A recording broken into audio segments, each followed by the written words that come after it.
Hi friends, welcome to Chutki పాప channel. Today recipe వచ్చేసి సాంబార్ అండి. దాంట్లోకి నేను ఒక కప్పు కందిపప్పు, ఒక 4-5 పచ్చిమిర్చి కట్ చేసి తీసుకున్నాను. కొంచెం ఆయిల్, పసుపు వేసుకొని కుక్కర్లో వేసి మూత పెట్టేసుకున్నాను. ఇప్పుడు దాంట్లోకి కావాల్సిన పదార్థాలు ముందే కట్ చేసి పెట్టుకున్నాను. కొంచెం చింతపండు నానబెట్టుకున్నాను. ఇప్పుడు పప్పు అయితే ఒక 3 విజిల్స్కి ఉడికిపోయిందండి. ఇప్పుడు నేను అందులో కొంచెం కారం, ఉప్పు వేసుకొని మంచిగా పప్పును మెత్తగా చేసుకుంటున్నాను. ఇప్పుడు దాంట్లోకి చింతపండు రసం కూడా వేసేసుకున్నాను. ఇప్పుడు ఒక ప్యాన్ తీసుకొని దాంట్లో కొంచెం ఆయిల్, జీలకర్ర, అలాగే కొన్ని ఆవాలు వేసుకొని వేయించుకుంటున్నాను. అందులోకి కరివేపాకు, అలాగే మనం కట్ చేసి పెట్టుకున్న ముక్కలన్నీ వేసేసుకుంటున్నాను. వేసుకొని మంచిగా కలుపుకోవాలి ఫ్రై అయ్యేదాకా.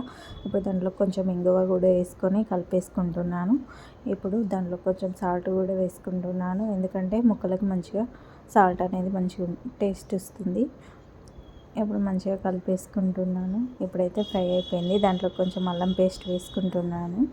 ఇప్పుడు అలాగే చిటికెడు పసుపు వేసుకొని కలిపేసుకుంటున్నాను. ఇప్పుడు మనం పక్కకు పెట్టుకున్న పప్పు అనేది దాంట్లో వేసేసుకొని సరిపడా నీళ్ళు పోసేసుకున్న తర్వాత సాంబార్ అనేది మంచిగా మసలనివ్వాలి.